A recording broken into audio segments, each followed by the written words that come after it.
कहानी की शुरुआत होती है भविष्य में, जब सूर्य की सतह पर हुए धमाकेदार विस्फोट की वजह से धरती की ओजोन लेयर पूरी तरह नष्ट हो गई और धरती पर किसी भी जीव का बच पाना लगभग नामुमकिन सा हो गया था। इस विस्फोट को सोलर फ्लेयर कहा जाता है। अब हालात इतने बुरे थे कि अगर कोई भी सीधी धूप में चला जाता तो वो जलने लगता। इस घटना के 15 साल बाद हम फिंच नाम के एक इंजीनियर को देखते हैं जो अपने रोबोट पार्टनर ड्यूई के साथ बाहर कुछ खाने का ढूंढ रहा था। सूरज की जानलेवा यूवी रेस से बचने के लिए उसने एक खास किस्म का सूट पहना था जो उसके पूरे शरीर को बचाता था रेडिएशन से, और साथ ही अगर रेडिएशन का स्तर और बढ़ने लगता तो उसे पहले ही बता देता कि कहीं छुप जाओ। खैर, फिंच कुछ गुनगुनाते हुए ड्यूई के साथ एक स्टोर में पहुंचा जहां से उन्होंने डॉग फूड के साथ साथ बाकी सामान भी इकट्ठा किया। वहीं जमीन पर बहुत सारी लाशें पड़ी थी पर उन्होंने इन्हें नजरअंदाज कर दिया। काम पूरा होने के बाद फिंच ने इस बिल्डिंग पर एक निशान लगा दिया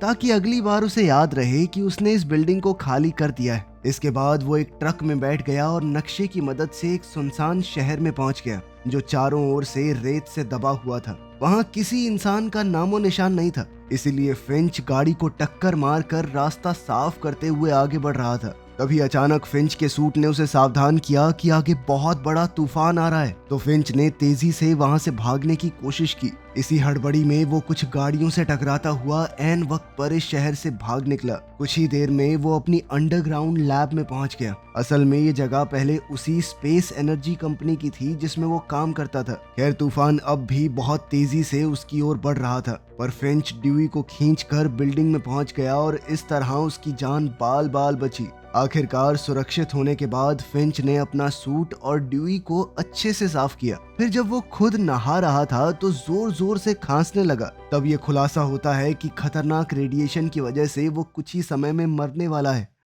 खैर, सब कुछ अच्छे से साफ करने के बाद फिंच अपने छोटे से कमरे में पहुंचा। उसे देखते ही उसका कुत्ता गुडियर कूदता हुआ उसके पास आया और फिंच ने उसे खूब प्यार किया। फिर उसने अपने कुत्ते को खाना दिया जो वो लेकर आया था, पर फिंच ने खुद सिर्फ एक ड्रिंक पी क्योंकि उसके पास खाने को बहुत कम चीजें बची थी। बाद में वो फ्रिज में रखे पीच कैन की ओर तरसती हुई निगाहों से देखता रहा, लेकिन उसने जैसे तैसे खुद को रोका और इस कैन को एक खास मौके के लिए बचा लिया। इसके बाद फिंच अपने मेन प्रोजेक्ट के काम में जुट गया। असल में वो एक ह्यूमनॉइड रोबोट बना रहा था जो उसके मरने के बाद भी गुडियर का ख्याल रखे। फिंच के एक रोबोट ने लाइब्रेरी की सारी किताबें स्कैन कर दी जिससे उनकी सारी जानकारी एक डेटाबेस में सेव हो गई और अब फिंच इसी डेटाबेस को ह्यूमनॉइड रोबोट के दिमाग में डालने वाला था। खैर, बीच बीच में वो थोड़ा ब्रेक लेकर अपने कुत्ते के साथ बॉल कैचिंग खेलता। फिर शाम को फिंच रेडिएशन पर एक किताब पढ़ रहा था तो वो काफी मायूस हो गया क्योंकि उसे एहसास हुआ कि अब उसके पास ज्यादा समय नहीं बचा।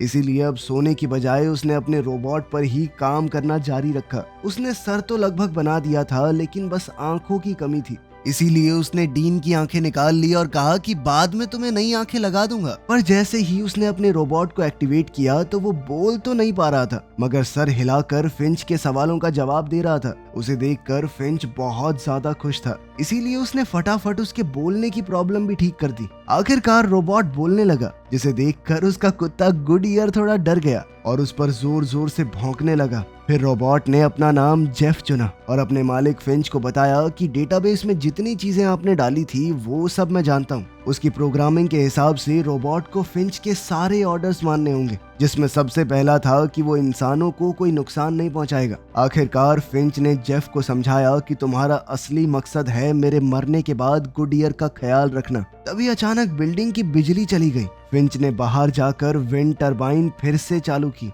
और इधर जेफ ने गुडियर से बात करने की कोशिश की मगर कुत्ते ने बस उसकी टांग पे पेशाब कर दिया और चलता बना। तभी अचानक फिंच को दूर से बहुत जबरदस्त तूफान आता दिखाई दिया तो उसने जल्दी से अंदर भागकर जेफ को वेदर स्टेशन से कनेक्ट कर दिया। तब ये खुलासा होता है कि अगले 24 घंटे में 4 अलग अलग तूफान टकरा कर एक बवंडर बना देंगे जो करीब 40 दिन चलेगा। इतने भयंकर बवंडर से बच निकलना बिल्कुल भी मुमकिन नहीं था, इसलिए फिंच ने जल्द से जल्द यहाँ से निकलने का फैसला किया। अंत में उसने अपना पीचेस का कैन खाया और अपनी नाक से बहते खून को नजरअंदाज करके उसने नक्शे में देखा कि बचने का आखिरी रास्ता यही हो सकता है। अब उन्हें पश्चिम दिशा में सैन फ्रांसिस्को शहर की ओर जाना होगा। इसके बाद फिंच ने जेफ की बॉडी को बनाने का काम पूरा किया और डेटा ट्रांसफर की स्पीड बढ़ा दी, लेकिन इसके बाद भी उसने हिसाब लगाया कि काम सिर्फ 72% ही हो पाएगा, मगर उसके पास ज्यादा समय नहीं था। आखिरकार उसने रोबोट का शरीर उसके सर से कनेक्ट कर दिया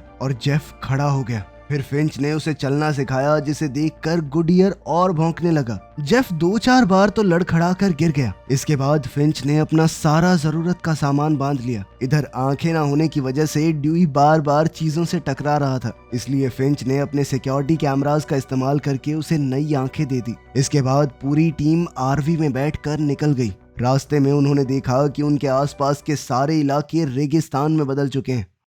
तब फिंच ने उन्हें धरती के सुनहरे दिनों के बारे में बताया, जब यहाँ सुंदर फूल और जानवर हुआ करते थे। तभी उसने देखा कि जेफ के सर में एक स्क्रू ढीला था, इसीलिए जब वो सब एक नए शहर में पहुंचे तो फिंच ने एक जगह रुककर उसकी मरम्मत कर दी। जब फिंच काम कर रहा था तो जेफ ने उसकी पोस्ट कार्ड कलेक्शन देखी। फिंच सैन फ्रांसिस्को के पोस्ट कार्ड को खास संभाल कर रखता था, क्योंकि ये उसे उसके किसी करीबी ने भेजा था। फिर जेफ ने कहा कि मुझे तो सिडनी का पोस्ट कार्ड बेहद पसंद आया और वो वहाँ पर जाना चाहता है, लेकिन बिना हवाई जहाज के वहाँ जाना मुमकिन ही नहीं है। तो आखिर में उसने कहा कि कोई नहीं, सैन फ्रांसिस्को भी बढ़िया ही है, वहीं पे घूम लेंगे। आखिरकार मरम्मत पूरी होने के बाद फिंच ने कहा कि अब वो खाने के लिए कुछ ढूंढने बाहर जाएगा, लेकिन जब ड्यूई को पता चला कि इस बार फिंच उसकी जगह जेफ को अपने साथ ले जा रहा है तो ये सुनकर वो बहुत मायूस हो गया। खैर, जब वो सड़क पर निकले तो फिंच ने जेफ को सामान इकट्ठा करने के बारे में बताया और आखिरकार घूमते घुमाते वो एक मूवी थिएटर में पहुंचे।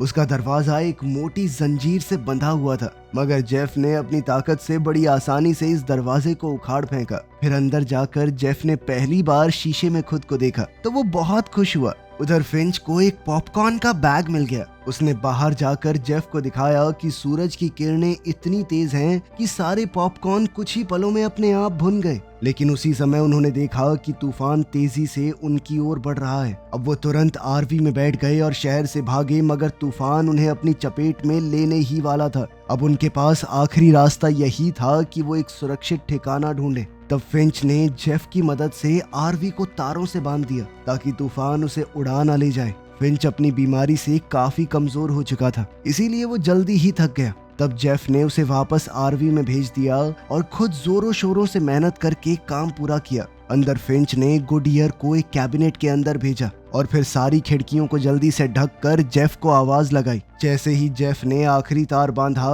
तो तूफान उनकी आरवी तक आ पहुंचा, लेकिन जेफ भी ऐन मौके पर अंदर घुस गया। तूफान के टकराते ही आरवी जोरों से हिलने लगी। फिंच और जेफ थोड़े घबराए हुए अंदर रुके हुए थे। बाहर सभी तारें एक एक करके टूटने लगी और आखिरकार सिर्फ एक तार बची थी। काफी देर तक आरवी हिलती रही और आखिर में तूफान चला गया, जिसके बाद वो सभी आरवी से बाहर आ गए। फिंच ने देखा कि आखिर में वही तार बचा था जिसे जेफ ने पूरी जी जान से लगाया था। खैर, इस तूफान ने उनके एक टायर को भी खराब कर दिया था, तो जेफ ने अपने हाथों से आरवी को उठा लिया ताकि फिंच आराम से टायर बदल सके। फिर पूरी टीम ने रात वहीं गुजार कर आराम किया। अगली सुबह उन्होंने सोलर पैनल्स खोले और फिर से अपने रास्ते पर निकल पड़े। बाद में जेफ भी गुडियर पर भौंकने लगा, क्योंकि उसे लग रहा था कि हो सकता है वो कुत्तों की भाषा सीख जाए। पर फिंच ने उसे समझाया कि चिंता मत करो, समय के साथ गुडियर तुम्हारे ऊपर भरोसा करना सीख जाएगा। बाद में जब वो रास्ते में थे तो जेफ ने उससे पूछा कि आखिर विश्वास होता क्या है, लेकिन फिंच को समझ नहीं आया कि आखिर वो उसे समझाए कैसे। तब उसने जेफ को एक कहानी सुनाई। जब वो अपनी पहली नौकरी में था तो उसके प्रोजेक्ट पर कोई भी ढंग से काम नहीं कर रहा था। तब फिंच ने अकेले ही सारी सॉफ्टवेयर प्रॉब्लम सॉल्व की थी, मगर जब नाम देने की बारी आई तो उसने पूरी टीम का नाम दे दिया कि सबने मिलकर ये काम किया है। इस तरह उसने सबका भरोसा जीत लिया। मगर जेफ को ये कहानी कुछ खास समझ नहीं आई। लेकिन उसी समय फिंच को बहुत जोर से खांसी होने लगी। तब वो ब्रेक लेने के लिए एक रेस्टोरेंट में रुक गए। उसने आरवी को एंट्रेंस पर छाया में पार्क कर दिया और बिना सूट पहने ही रेस्टोरेंट में भागा।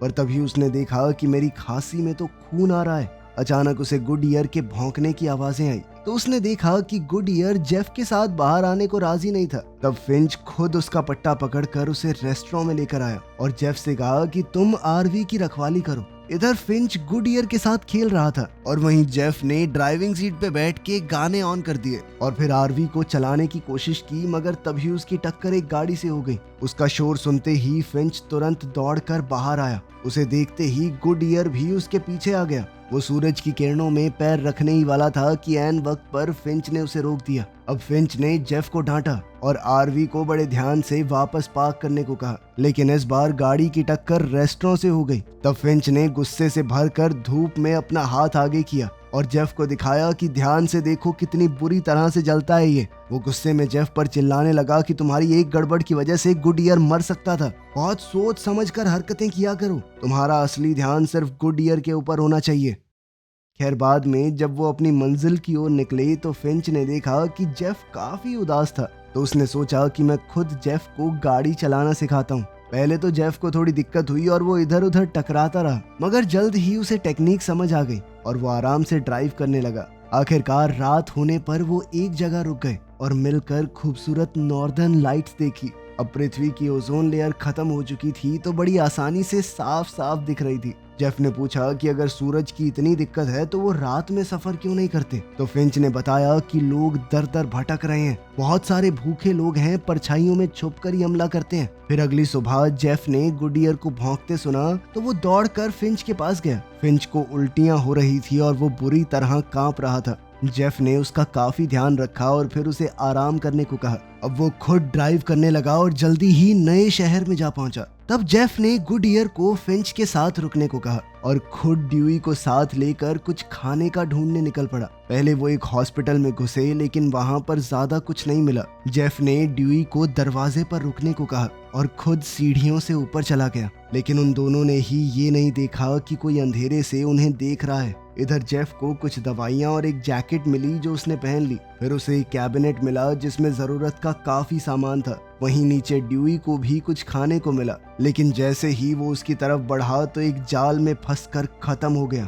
उधर फिंच की आंख खुली तो उसने देखा कि उसके रोबोट वहां मौजूद नहीं थे। उसे एहसास हुआ कि वो मुसीबत में है, इसीलिए उसने कमजोरी की हालत में भी अपना सूट पहना और बाहर निकल पड़ा। कुछ ही पलों में वो ड्यूई तक पहुंच गया। उसकी ऐसी बुरी हालत फिंच से देखी नहीं गई, इसीलिए उसने ड्यूई का पावर बटन ऑफ कर दिया। उसी पल उसे किसी के आने की आवाज आई तो वो हमला करने के लिए तैयार हो गया, लेकिन वो कोई और नहीं बल्कि जेफ था। फिंच ने उसे खूब डांटा क्योंकि जेफ ने ध्यान नहीं दिया कि यहाँ पर जाल बिछाया गया है। अचानक उन्हें पास से शोर सुनाई दिया तो वो तुरंत भागने लगे। फिर सीढ़ियों पर फिंच बुरी तरह खांसने लगा और अपने घुटनों के बल गिर गया, पर वो आवाजें तेजी से उनके करीब आ रही थी। तो जेफ ने फिंच को उठाया और दोनों तुरंत बिल्डिंग से बाहर आ गए। फिर वो जल्दी से आरवी तक पहुंचे और फटाफट वहां से भाग निकले।